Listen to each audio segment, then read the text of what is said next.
What is meant when it said an Arahant is free from karma? They obviously have no bad karma leading to unwholesome states, but do they also lack good karma leading to wholesome states? Or does being free from karma mean Arahant's attainment of Nibbana is not dependent on karma? Both, actually. The attainment of Nibbana is uncaused. No, the attainment of Nibbana is not. Nibbana itself is uncaused. There's something tricky there that my Thai Abhidhamma teacher taught us. Something about how the mind that realizes Nibbana is uncaused.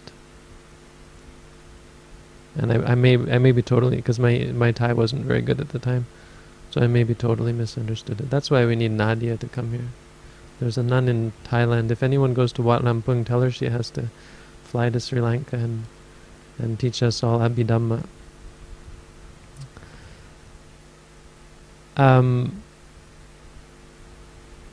But that's not what it means. Being free from karma really does mean that Arahants don't perform. An enlightened being doesn't perform any karma, doesn't perform any volitional acts, which means they never do anything with thinking that may this lead to that. They never have any thought in their mind that this act should lead to this or that. There's none of that charge in what they do. They act appropriately. They act according to the situation. An Arahant doesn't have any desire to create anything, doesn't have the desire to become a teacher, but when someone comes and asks them something, they act appropriately and they teach. When the opportunity to give comes along, they will give. You could think of it as the path of least resistance, which in fact is, in many cases, to do very, very good deeds that seem to be very, very good, like giving and giving up and renouncing and so on. But they don't do it with any thought that it might lead to something. They do it with clear awareness and comprehension that that is the proper thing to do. As we were talking about yesterday, that's a really good example of the meaning of sampajanya. Sampajanya, in one sense, can mean understanding without even thinking or intellectualizing, just intuitively understanding the appropriateness of an act, whether it's appropriate or not. Acting in a perfectly natural way to every situation. Never acting beyond what is appropriate. So there are no good deeds and there are no bad deeds. Remember, what we mean by karma is not the deed itself. And this is why I say the Buddha actually rejected the theory of karma. The word karma means action, and the theory of karma is that actions have ethical consequences. The Buddha rejected this. He said an act doesn't have a physical act doesn't have ethical consequences. It's the mental act, the mental volition. So an Arahant might perform the same acts that an ordinary person performs, but they do it without the mental volition. They don't have any intention that it might lead to this or lead to that. And so as a result, they do avoid evil deeds. They avoid those deeds which would be based on anger, which require some kind of intention. May this happen, may this change occur, may there be this kind of stress or friction or tension or so on.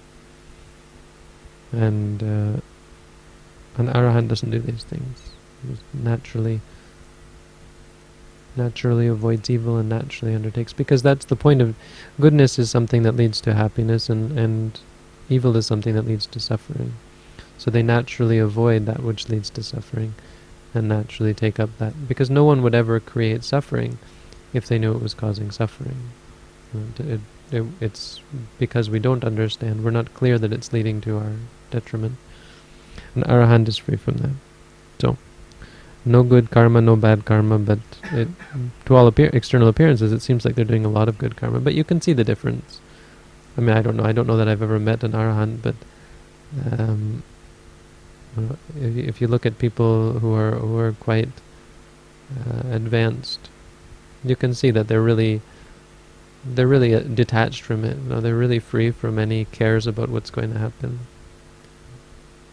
in all circumstances. I mean, they're a supreme example of what we're meant to be, what we can achieve in that sense, and they're a wonder to behold, really, in their ability to be free from everything, both good and evil.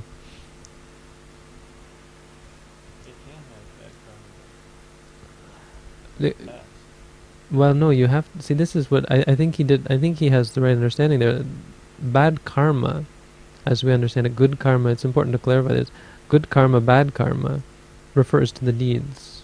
The problem is we use the words incorrectly. We say, "Oh, you've got a lot of bad karma," but you don't have bad karma. You have the results of bad karma.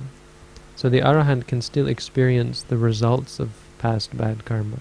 That's important to say because we can get confused, but I don't think he is confused that way. Even in Thai, in Buddhist countries, they will talk about having karma.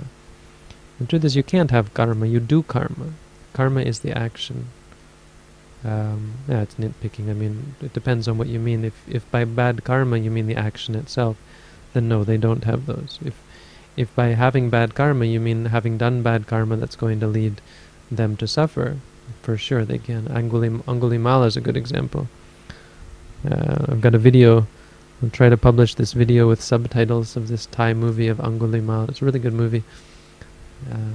Anyway. Yeah, Mahamoggallana suffered a lot. But he didn't have any bad karma. He didn't do any bad karma.